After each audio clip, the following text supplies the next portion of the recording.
Hey, I heard you witnessing to that atheist over there. Why didn't you tell him the real reason God commanded genocide? I did. I told him that it wasn't genocide God commanded. I told him that God fulfilled his promise to the Israelites by freeing them from the bondage of Egypt and giving them the land that he told them of in the desert. I told him that the land of Canaan was full of evil and corruption, and God gave name to the tribes that would kill them as soon as they set up camp in the land. I told him that it is not wrong for God to command such a thing because he is the one true living God, and his law and action shows us his omniscience and standard of holiness. I told him that it was God's righteous judgment to send the Israelites into Canaan and destroy them and put an end to their abhorrent acts. I know. Don't you know you're causing division? What on earth are you talking about? Don't you know about the Book of Enoch, Jubilees, Jasher, the Epic of Gilgamesh and Genesis 6? Yeah, I'm aware of those spurious books in folklore, and I'm aware of your flawed interpretation of Genesis 6, and I'm frankly not surprised you would want to correct me about something so insignificant and speculative. What do you mean, flawed interpretation? Chuck Missler, Jim Staley, and Rob Skiba are holy men and they know the Bible better than you. Are you telling me they're wrong? The fallen angel Nephilim hybrid theory makes the Bible make so much more sense and stuff. You do realize all those men make their living on this subject, right? They found a way to sell Christians books about UFOs and chupacabras, and you're swallowing it hook, line and sinker. In fact, Rob Skiba teaches the earth is flat.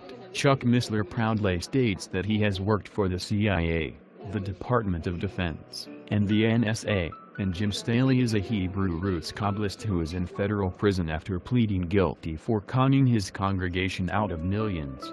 Don't you know that the Catholic Church started the Sons of Seth theory and banned the Book of Enoch to keep us in the dark about fallen angels mating with women? They don't want us to know that the Nephilim are returning and will inhabit human bodies and walk amongst us, as in the days of Noah. First of all, the Catholic Church does not have a dogmatic stance on the subject, and the cable television network EWTN states on their website your exact view, that angels had sexual relations with human women to create giants. Secondly, the person you're referring to as the forerunner of the quote-unquote Sethite theory is Augustine. And in the 4th century he wrote about his views on the passage in a book called City of God. In chapter 23 of that book he talks about how he believes fallen angels came down and had sexual relations with women. The exact opposite of what internet gurus like Chuck Missler errantly claims. The origin of the either views are not known, but if anything the fallen angel view is a Kabbalistic, esoteric, Gnostic view. Even historian Flavius Josephus believed in it. Likewise so does the Babylonian Talmud. Thirdly, the Bible does not say anything about Nephilim returning, or that the sons of God and the daughters of men created giants. The verse clearly states that there were giants in the earth in those days and also after that, meaning they were already there when the sons of God came in unto the daughters of men, and they bare children to them, the same became mighty men which were of old, men of renown. Fourth, the days of Noah is not a license to let your imagination run wild. The Bible clearly states in Genesis 6:5, that God saw that the wickedness of man was great in the earth, and that every imagination of the thoughts of his heart was only evil continually. There is nothing in this chapter about angels. You are trying to change the meaning of sons of God in Genesis 6. From men who worship God, to fallen angels, to create an elaborate theory to explain away God's righteous judgment on the wicked, and in so doing you also reduce the sheer blessing it is to be called a son of God. But what about the ancient ruins? There is no way humans could have made those structures. They were clearly using fallen angel technology, or at least had help by 300-foot giants. Just like it says in the Book of Enoch. Well, before I tell you exactly how stupid and wicked the so-called Book of Enoch really is, did you know that in Romans 1 Paul talks about men that did not like to retain God in their knowledge, so God gave them over to a reprobate mind, to do those things which are not convenient? Paul gives a list of things those people are filled with.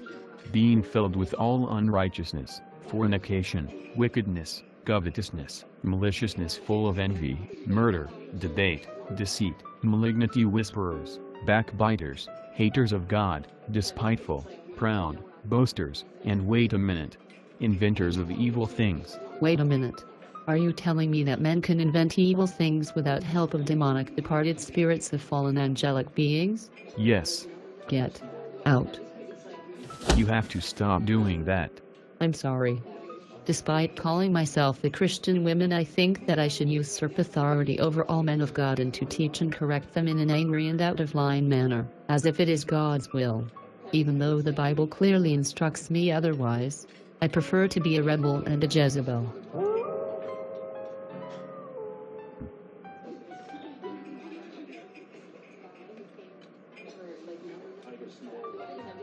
Check please.